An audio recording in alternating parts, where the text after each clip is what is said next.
Interessante. Vamos agora entrar na dinâmica da sexta-feira. A gente sabe, né?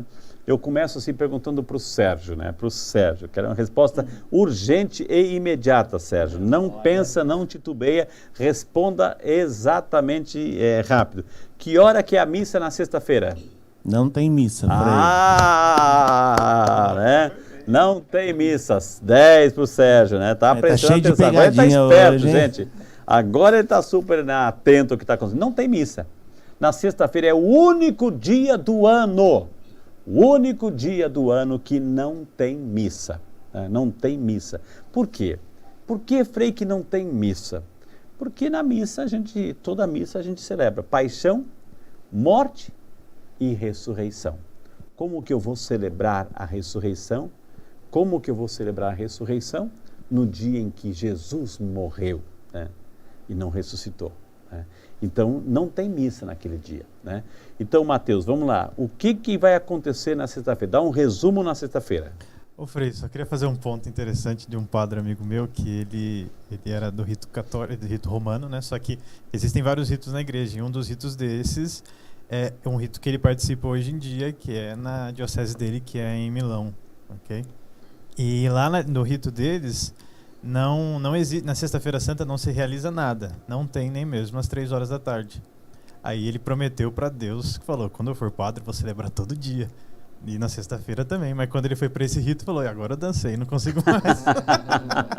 Mas existem vários outros ritos, porque eles é um momento mais de reclusão, né, na sexta-feira. O que acontece com Judas na sexta-feira? Na sexta-feira, no caso de Judas, ele já entregou, agora já seria a morte dele, né? Ele se enforca, né? Ele se enforca na sexta-feira. É o que acontece ali também, ele comete o suicídio e não aguenta, né? Porque aquela questão assim, ele vê que quando ele traz Jesus, né?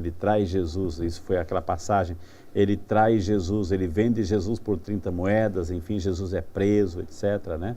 E ali aí ele não suporta isso, né? Ele vê o peso que isso tem, ele acaba tirando da sua própria vida. Mas assim, Mateus, então, acontece a morte de Judas ali, o suicídio de Judas, porque ele não aguentou. O que mais que acontece São vários detalhes, né? A condenação, Jesus que fala, Jesus que é entregue pelo povo, né? E o povo fala que deseja que não solte ele, mas solte Barrabás, por causa daquela época da Páscoa. Tem um detalhe dele conversando com o imperador, então, conversando, e tem aquela pergunta que é o que é a verdade, né? Quod est veritas. Muita gente pergunta, que não tem resposta, né? Ele é a verdade. Ele não responde porque ele é a verdade, viu? E também tem Jesus que caminha em direção ao Calvário, tem a conversa entre Jesus e as mulheres de Jerusalém que choram.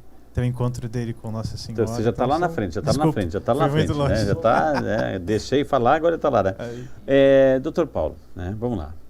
Jesus, ele foi condenado.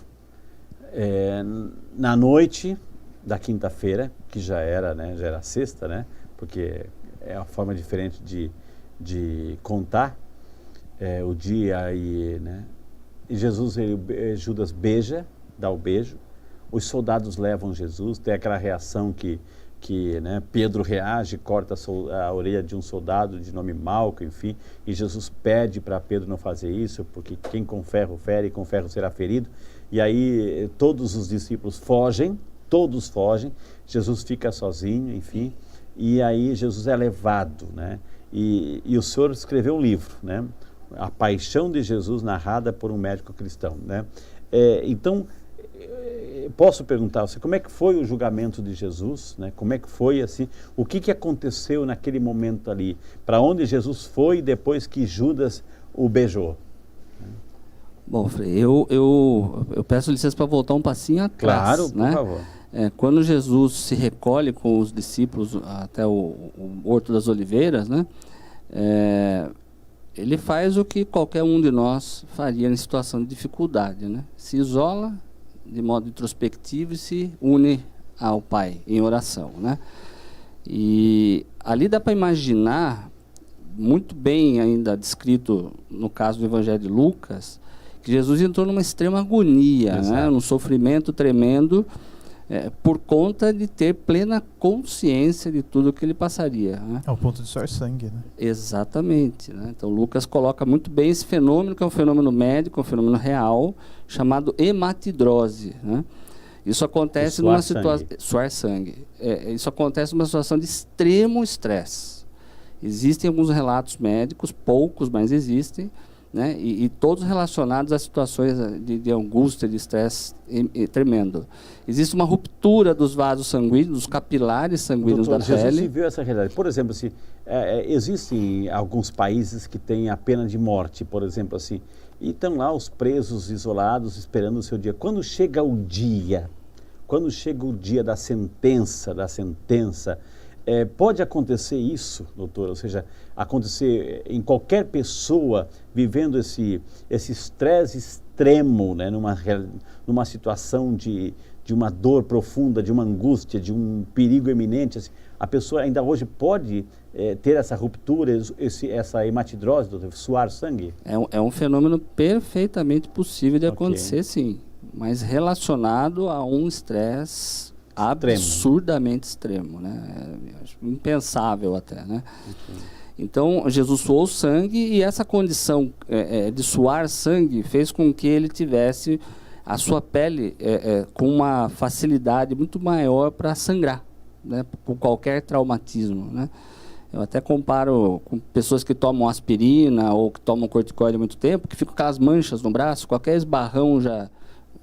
fragilidade vascular, né? Então, um fenômeno que aconteceu em Jesus a nível de corpo todo, né? A gente vê nos filmes aí o suor no rosto, né? Mas ele suou sangue no corpo todo. E a pele fica extremamente sensível à dor também, porque acaba ativando os receptores nervosos da pele, né? E isso é muito interessante para a gente pensar no contexto geral da paixão em si, no momento da flagelação, da crucificação. Não foi só na cruz. Começou, exatamente, né? A questão emocional de Jesus estava tremendamente afetada, né? E eu me arrisco a dizer até que, do ponto de vista espiritual, também, né?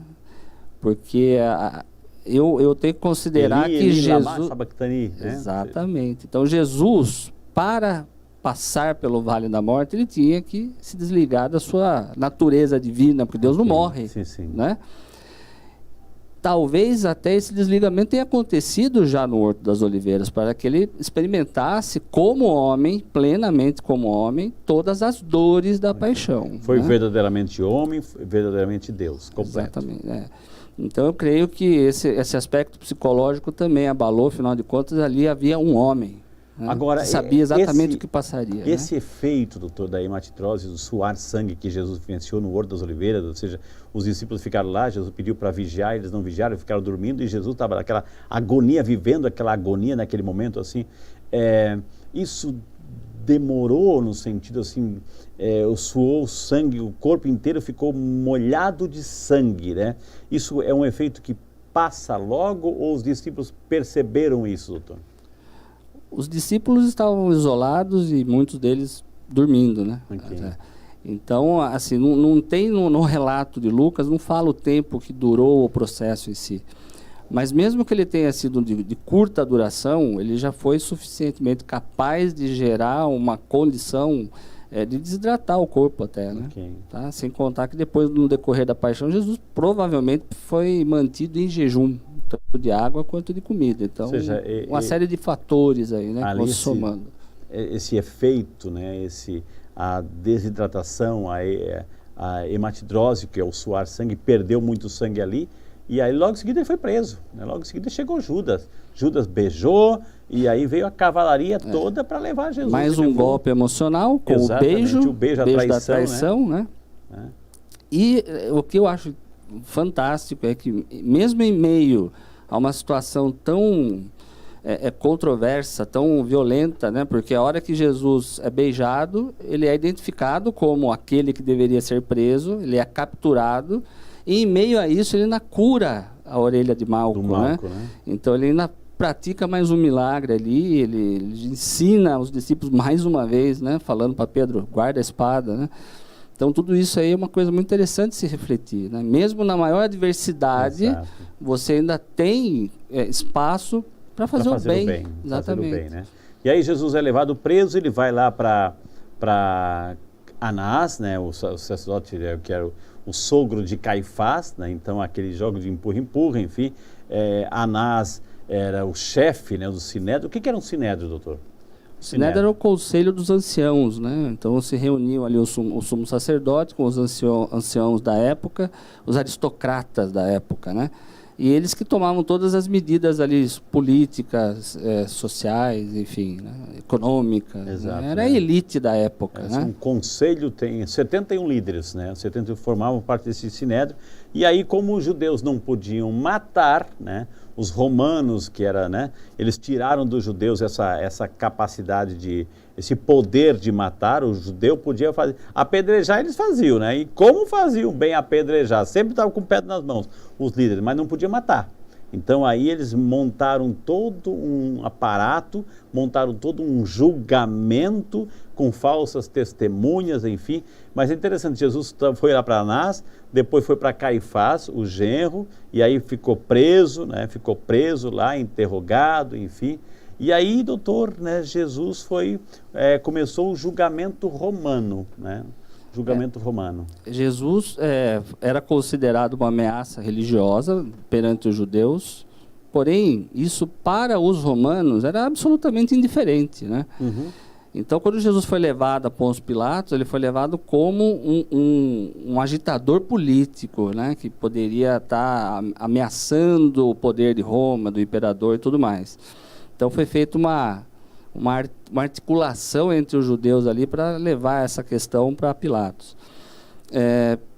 Anás, Caifás, Herodes para Pilatos. Então, exato. E aí, Pilatos, até pelo que a gente lê nos evangelhos, a princípio parece não ter visto nada de anormal a ponto de... Ele percebeu logo que era uma trama judaica, né? Que era uma situação de inveja entre eles, um conflito interno ali. Ou seja, que para os romanos não estavam nem aí com a situação, exatamente, né? Era irrelevante aquele movimento todo, né?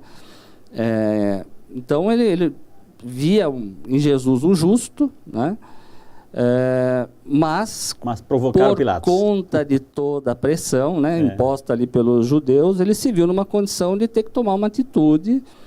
E na época, na Páscoa, os romanos eles tinham o costume, ato, né? o costume do indulto pascal, né? Que era fazer uma média com os judeus, nada mais do que isso, liberando ali um dos prisioneiros, dos criminosos, enfim. E aí que foi colocada essa questão de Jesus ser apresentado aos judeus, né, que o julgavam ali, que escolheram entre ele Barrabás, né? E dentro desse contexto do julgamento também tem algumas, eu não diria divergências, né, mas algumas informações que os evangelhos demonstram. Marcos e Mateus, eles colocam a ordem dos fatos de uma maneira diferente de Lucas e de João, né? Então, Marcos e Mateus colocam ali que Jesus foi escolhido para a morte, né? Foi selecionado ali para morrer pelos judeus, seguiu para a tradicional flagelação, que antevia a crucificação, e foi crucificado. Tá, nós vamos chegar na flagelação, depois assim o Ale vai cantar para a gente também,